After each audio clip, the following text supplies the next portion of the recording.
কেমন আছেন সবাই? আজকে 28শে জুলাই 2026 তারিখ, দিন মঙ্গলবার। আজকের প্রথম খবর, আজকের দিনে 1914 সালে সার্বিয়ার বিরুদ্ধে অস্ট্রিয়া হাঙ্গেরির যুদ্ধ ঘোষণার মধ্য দিয়ে প্রথম বিশ্বযুদ্ধ শুরু হয়েছিল। এখনও আপনারা দেখতে পাচ্ছেন পৃথিবীর বিভিন্ন প্রান্তরে বিভিন্ন ধরনের ছোটোখাটো ছোট বড় যুদ্ধ অলরেডি চলছে। সুতরাং 2 নম্বর খবর, ওয়েলিংটন জুট মিলের তালা খুলে গিয়েছে। পাট চাষিদের জন্য ভালো খবর।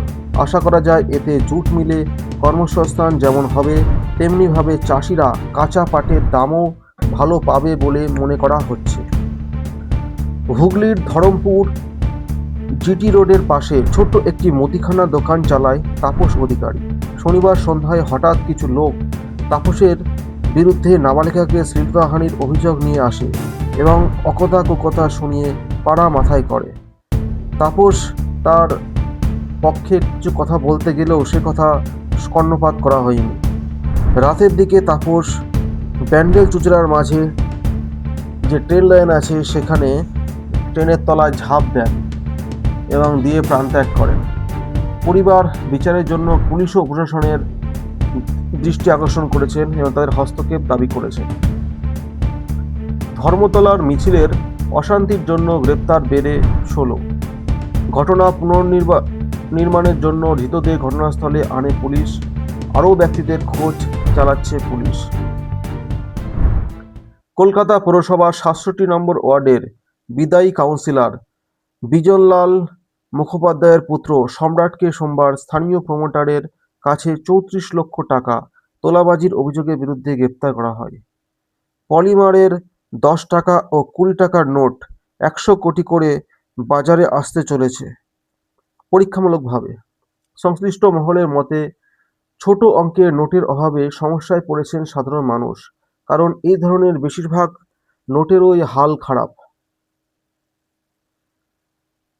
এবার নিট আন্দোলনকারীদের বিষয়ে একটা বড় খবর। ধৃত নিট আন্দোলনকারীদের অবিলম্বে মুক্তি, খারিজ হবে এফআইআর ও ককরোচ জনতা পার্টির এই দাবি মেনে নিল বিহার সরকার। 26শে জুলাই সন্ধ্যা 6টার আগে পর্যন্ত নিট আন্দোলনকারীদের বিরুদ্ধে নেওয়া আইনি ব্যবস্থা সংক্রান্ত 4টি সিদ্ধান্ত প্রত্যাহারের কথা জানিয়েছে বিহার সরকারের স্বরাষ্ট্র দপ্তর।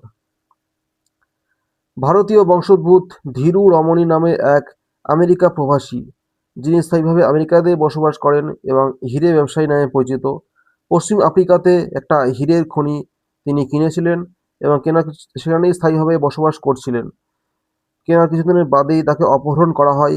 এরপর দীর্ঘ 3 মাস ধরে তাকে সেখানে বন্দি করে রাখা হয় এবং তার পরিবারের সাথে কন্ট্যাক্ট করে অপহরণকারীরা এবং দর কষাকষির মাধ্যমে প্রথমে 100 কোটি টাকা চাওয়া হয়েছিল, পরে সেটা নামিয়ে 44 কোটি টাকায় রাখা হয় এবং কিছুদিন আগে সেই 44 কোটি টাকা দেওয়ার পর সেই ব্যক্তিকে মুক্তি দেওয়া হয়েছে। তো আজকে আমাদের খবর এখানেই শেষ হচ্ছে। যদি আমাদের এই ছোট্ট প্রয়াসটা যদি আপনার ভালো লেগে থাকে, অবশ্যই চ্যানেলটিকে সাবস্ক্রাইব করুন এবং সাথে থাকা বেল আইকনটি টিপতে ভুলবেন না। আর আপনি যদি আপনার কোনো মতামত দিতে চান, নিশ্চয়ই আমাদের কমেন্ট বক্সে জানাবেন। Thank you very much.